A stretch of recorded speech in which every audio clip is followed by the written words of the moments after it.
ज्यांच्यावर तुम्ही आरोप करताय, ज्यांना तुम्ही एका खुनाचे मुख्य सूत्रधार मानताय, ज्यांना तुम्ही बीड मधल्या मिर्झापूरचं डॉन मानताय, त्यांना तुम्ही रात्री गुपचूप भेटता आणि फडणवीस त्याचे समर्थन करतात. म्हणजे तुमचं हँड इन ग्लोज झाला म्हणतो. मिली भगत आहे की काय या सगळ्यामध्ये? कोणाला वाचवताय? माझं तर स्पष्ट मत आहे, मनोज जरांगे पाटील यांचं जे नेतृत्व उभं राहिलं मराठा समाजामध्ये आणि त्यांनी जे आंदोलनाला सुरुवात केली होती पुन्हा एकदा निवडणुकीनंतर, त्या आंदोलनाची धार कमी करण्यासाठी भारतीय जनता पक्षानं सुरेश धस हा मोहरा मराठा समाजाचा पुढे आणला आणि त्यासाठी त्यांना संतोष देशमुखाच्या खुनाचा त्यांनी वापर केला.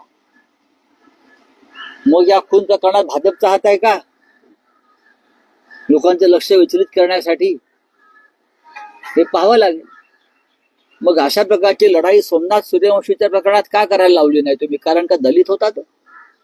शक्यता नाकारता येत नाही, पण मी तुम्हाला सांगू, मला खूप वेदना झाल्या.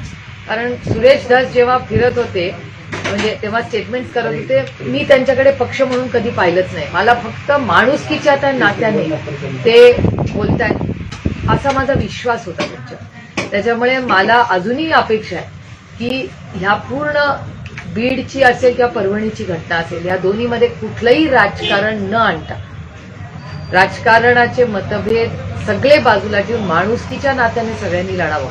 आणि माझी सुरेश धसांकडून खूप अपेक्षा होती, कारण का ज्या पोट तिडकीने ते रोज चॅनलवर बोलत होते, त्याच्यामुळे मला असं वाटलं होतं की जोपर्यंत देशमुख कुटुंबाला न्याय मिळत नाही किंवा बीड मध्ये हे सगळं थांबत नाही, ते स्वस्थ बसणार नाहीत, अशी माझी एक भाबडी अपेक्षा त्यांच्याकडे.